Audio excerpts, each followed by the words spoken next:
या चैत्र नवरात्रे में, शरदीय नवरात्रे में, आषाढ़ी नवरात्रे में,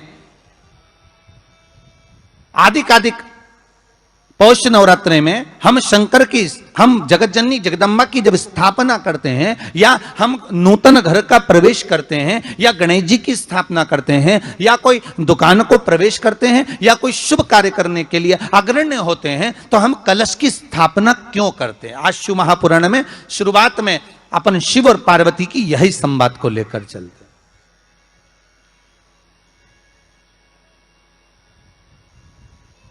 आखिर कलश में ऐसा क्या है? कलश के अंदर आखिर ऐसा क्या विराजमान है कि 33 कोटि देवता उस कलश के अंदर आकर बैठ जाते हैं? महाराज,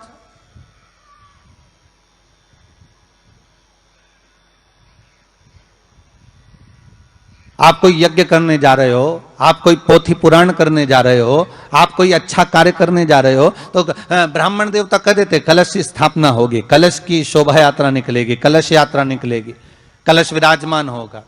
और आज हर की पौड़ी पर, प्रयागराज में, या उज्जैनी में, नासिक में जो बड़े बड़े कुंभ के मेले होते, कुंभ का मतलब भी तो कलश से होता, उसकी महत्वता क्यों है? उस कुंभ की, उस घड़े की महत्वता कहां से प्रकट हो गई? शिव महापुराण की कथा कहती है महाराज, भगवान औघड़दानी शंकर स्वयं आद्य शक्ति जगदम्बा से कहते हैं कि जगदम्बा तू क्या चाहती है बोल। तो जगतजननी जगदम्बा कहती है कि जहां मैं हूं वहां शंकर है। ये आपने कह दिया, पर जहां शंकर है वहां पार्वती का होना जरूरी है। उसके लिए सिद्ध करने के लिए एक स्थान ऐसा बनाया जाए जहां पर शंकर विराजमान है और शंकर के साथ पार्वती विराजमान है। तो शिव जी ने कहा, पार्वती उसके लिए मैं तुझे एक सुंदर कलश का निर्माण कर देता हूं।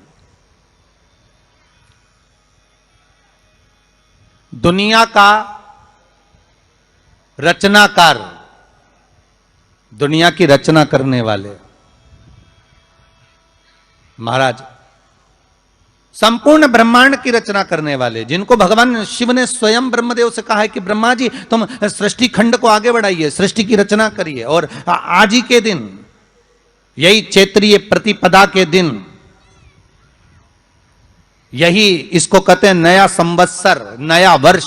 हिंदू धर्म में क्यों कहा जाता है? आज ही के दिन ब्रह्मा जी ने महाराज सृष्टि की रचना करना प्रारंभ करा था। आज ही के दिन भगवान शिव और ब्रह्मा का संवाद हुआ था। सीधे भगवान शंकर ब्रह्मदेव के पास जाकर बोले थे, हे ब्रह्मदेव आप सृष्टि की रचना करिए। तो ब्रह्मा जी ने पूछा था, सारे नक्षत्र आपने बनाए, सारे दिन आपने बनाए, सारी घड़ियां आपने बनाई, सारा पल आपने बनाया, मनुष्य की श्वास गिनती, काउंटिंग, अर्थात मनुष्य के शरीर की रोमावली, ये सब आपने निश्चित करी है।